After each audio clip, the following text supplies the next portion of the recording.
Hello বন্ধুরা, আশা করি তোমরা ভালো আছো। তো এখন মূলত ওয়েলকাম থ্রির একটা গান, উঁচা লম্বা কাঁধ ফরএভার।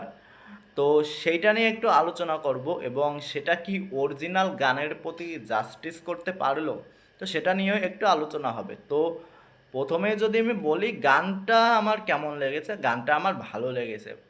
তো গানটা অনেকাংশেই আমার মতে যে পুরনো যে ফিলটা, পুরনো যে ফ্লেভারটা সেটা ডেলিভার করতে পারে অনেকাংশেই।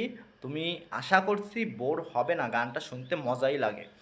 এবং গানটা যে গেয়েছেন, তো আনন্দ রাজ, আনন্দ এবং রুবাই, ফিমেল সিঙ্গার খুব যদি ভুল না করি, সে তাদের তারা তাদের মতো খুবই ভালো গেয়েছেন এবং অরিজিনালিটি ধরে রাখার একটা চেষ্টা তাদের মধ্যে ছিল।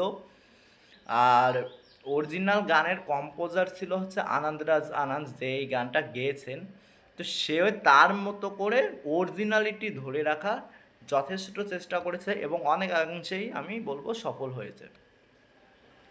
এখন গানটা রিক্রিয়েট করেছে হচ্ছে বিক্রম, খুব যদি ভুল না করি। তো সে তার মতো করে যথেষ্ট ভালো রিক্রিয়েট করছে, অথেন্টিক অরিজিনালিটি যেটা রয়েছে গানের, তো সেটাকে ধরে রাখার একটা চেষ্টা তার মধ্যে ছিল আমার মনে হয়েছে এবং সে তার মতো করে যথেষ্ট ভালো করেছে। এখন খারাপ দিক আছে, খারাপ দিক বলতে এখন যেটা আমার খারাপ লেগেছে সবচেয়ে বেশি সেটা হচ্ছে তোমার বলতে হবে যে র্যাপের যে অংশ, একদম প্রথম দিকে একটা র্যাপের অংশ আছে, তো সেটা আমার খুবই বাজে লেগেছে র্যাপটা। এবং আমার বেশিরভাগ র্যাপই আমার খারাপ লাগে, বিকজ আমি র্যাপ পছন্দ করি না কোনো গানেই।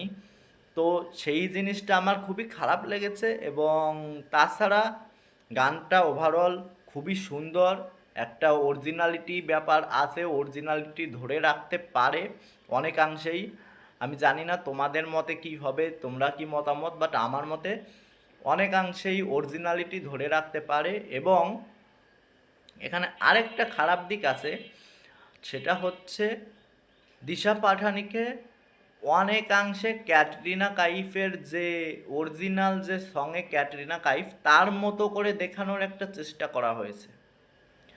এখন সেটায় যদি সফল হতো আমি কিছু বলতাম না, বাট এখানে আমার মতে সে অরিজিনাল যে গানে ক্যাটরিনা কাইফ যেভাবে দেখিয়েছিল সেটা করতে ব্যর্থ হয়েছে। এবং তাকে ক্যাটরিনা কাইফের মতো লাগে না অন্তত, বাট সে যথেষ্ট ভালো করেছে, তার মতো করে সে ভালো করেছে। বাট ডিরেক্টর তাকে ক্যাটরিনার মতো দেখানোর চেষ্টা না করে দিশা পাঠানিকে দিশা পাঠানির মতোই থাকতে দিতে পারতো আমার মনে হয়।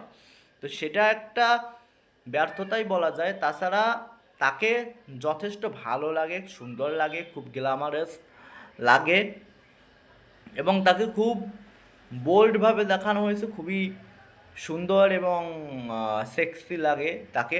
তো তাকে দেখতে আমার খুবই ভালো লেগেছে এবং অক্ষয় কুমারকে এখানে যথেষ্ট ভালো লাগে। অক্ষয় কুমারকে তো প্রায় সব জায়গাতেই ভালো লাগে, এত বয়স হয়ে গেছে তাও তাকে ভালো লাগে এবং সে এখানে খুব এনার্জেটিক একটা পারফরমেন্স দিয়েছেন। আর সব মিলিয়ে অক্ষয় কুমারকে এক কথায় এখানে ভালোই লাগে। তো গানটা যদি আমি এক কথায় বলি, গানটা আমার ভালো লেগেছে। এখন তোমাদের কেমন লাগলো কি না লাগলো সেটা তোমরা জানাতে পারো কমেন্ট বক্সে। এবং আমার মতামতের সঙ্গে তোমরা কতটা একমত সেটাও জানাও। আর চ্যানেলে নতুন হলে চ্যানেলটা সাবস্ক্রাইব করে দিও। আজকের মতো tata, bye bye, good bye.